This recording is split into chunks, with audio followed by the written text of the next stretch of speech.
right, guys, I'm trying to get this shot. Let me turn this camera just a little bit as I talk to you. I hope you can see that. That is Nicky Rod. Nicky Rod hitting the guard pass right now.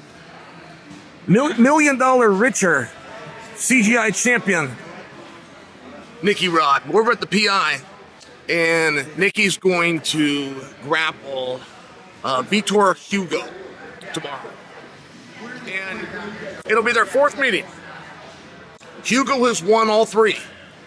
Now, two of those got to go back a half a decade, but the most recent was at Who's Number One, and off the top of my head, I think that was in 2024.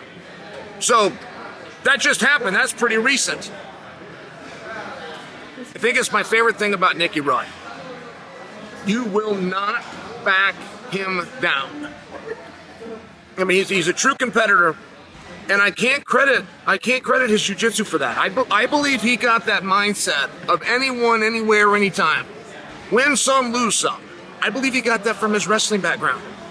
And that's the way it is in a wrestling tournament. In these professional sports, whether it's grappling, whether it's MMA, you sit down, you pick a guy, he picks you back, you get the third party notice, the promoter, you get contract signed. You take months, you go through training camp, it's specialized, you're watching videos, you're studying him. A wrestler has no idea who's going to show up the day of a wrestling tournament. He has no idea. Even at the highest of college levels where it's team versus team, the teams have a right to put somebody else on the scale. You have no idea who's going to show up. Then you look at a tournament. 4 or 5 guys in one day. Now, even after you weigh in and the bracket gets formed, you don't know who you're going to have. They might tell you your first guy, but you don't know who's second, third, or fourth. You don't know who's going to win and who's going to advance. So it's a mindset. And I really do admire that Nicky has that. Some of the top grapplers, you can't get them on the mat. You can't get them to agree and to come out. And the more they win, generally speaking, when a guy's good at sports, he worked hard, he got good at a sport, he wants to compete all the time. You look at Tiger Woods, you look at LeBron, you look at Serena.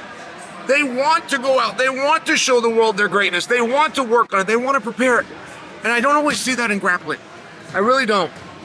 Some of the guys, they make their living a little bit different, and it's videos and it's seminars, and one loss can throw you off.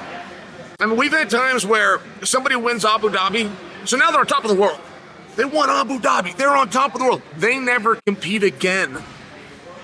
And I can't relate to that. And Nicky Rod's got his heat with Gordon Ryan. And Nicky's never beat Gordon Ryan. Nicky would take on Gordon Ryan 10 times today, if he could.